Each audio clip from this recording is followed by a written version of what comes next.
I need to edit this one all together because I was like all over the place, and sorry.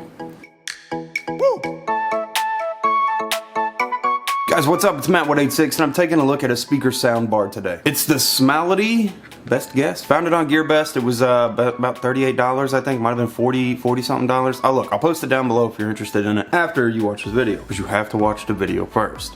Now this one kind of surprised me, and there's a reason I got this.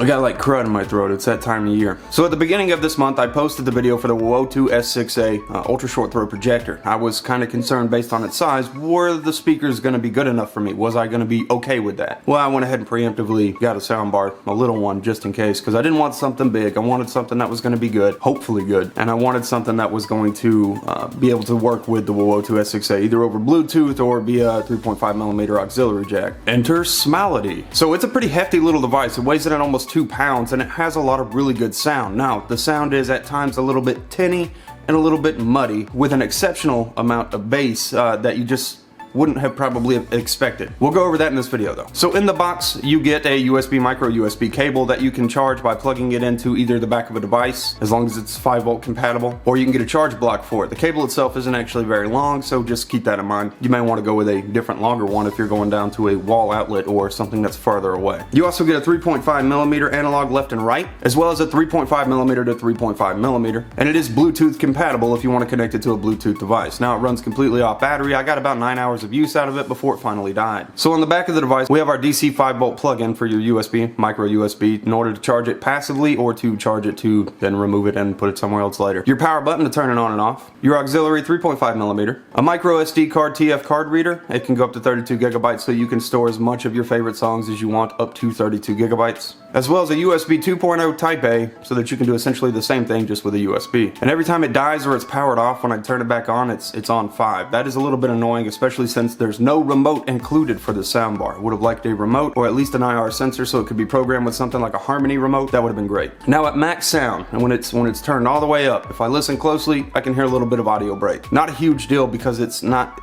fun to listen to it that loud, to be honest with you, but you can hear a little bit of cracking. The thing that really blew me away was the impressive amount of bass. I don't expect a soundbar, especially one as cheap as this, to have good bass. And bass shouldn't be the breadwinner anyways. When you've got something that's offering a lot of bass, it's usually to cover up where it fails in the higher ranges. You might notice this if you've ever been to like Best Buy or something. You're looking at computer speakers and you'll see, oh, the Bose Companion series, it's $100, there's no subwoofer, but this 2.1 over here with a subwoofer, it's $35 and it sounds great. Turn that subwoofer all the way down, does it still sound great? So like I said, sounds a little bit in the middle. If I'm comparing it to other speakers, which we're gonna do right now, then you'll hear the difference. We'll compare it to the Logitech MX speakers, which are about $100 speakers. We're also gonna compare it to a $500 Sonos Play 5. If you guys take a listen and see what you think, you'll hear that it sounds pretty decent, but compared to these other more expensive options, maybe not quite there, but it's still really good, at least in my opinion in person.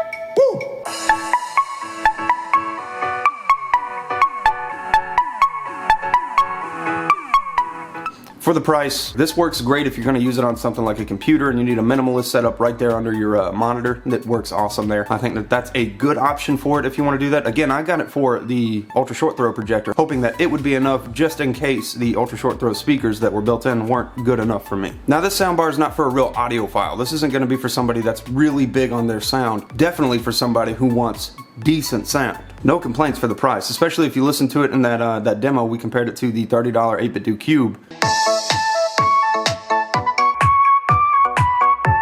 And the 8-bit do Cube is decent for its little size, but when you consider the price difference there, I mean, the soundbar's got my vote all day long. It's easy enough to swap to Bluetooth. You just hold down the mode button until it says blue. Well, it doesn't actually say blue. You get the idea. Then it'll connect to your Bluetooth device and you can just play music over it. The speakers have a nice mesh on the grill, and it has these nice rubber feet. Now, what I had mentioned about the bass, I want to show you here, because the bass, if it's not sitting on those rubber feet, it is powerful enough to propel the speaker, and that was fun to me. That's where I was a little bit surprised. I was like, wow, these things are really moving some air.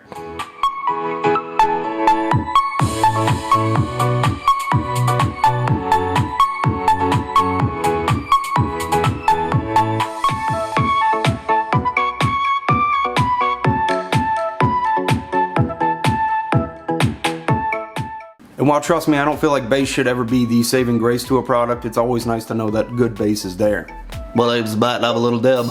I don't know if you guys have noticed that there's probably a handful of you that watch me that also watch Steven. Steven has been MIA, but he'll be alright. He'll be back. Don't worry about him. He was not deported by Donald Trump. That's just a rumor. He'll be back, and he'll be making videos before you know it. He's just doing his own thing right now, and I hope for the best for him, and look forward to watching him. We miss you, Steven. Come back and make some more great videos, and we'll see you in the next one we do. You guys have a great day, night, whatever it is. Bye. Oh, shit, no. I think that's how he does it, right? He does it with his like, pinky out and finger thumb. Yeah. I don't know. I haven't watched one of his videos in a minute. I am way too white to pass as him anyways. Bye. Yeah, darn it. If you're in the market for a virtual private network VPN, then try ProXPN. That's who I use, and they're offering 50% off codes, which you can find linked down below. Sign up for it, give it a shot, browse with security, browse with privacy, and browse knowing that you can unlock streaming services that are region specific. ProXPN. If you want more information on it, click down below. Check them out. Been doing it for over a decade. They're pretty good.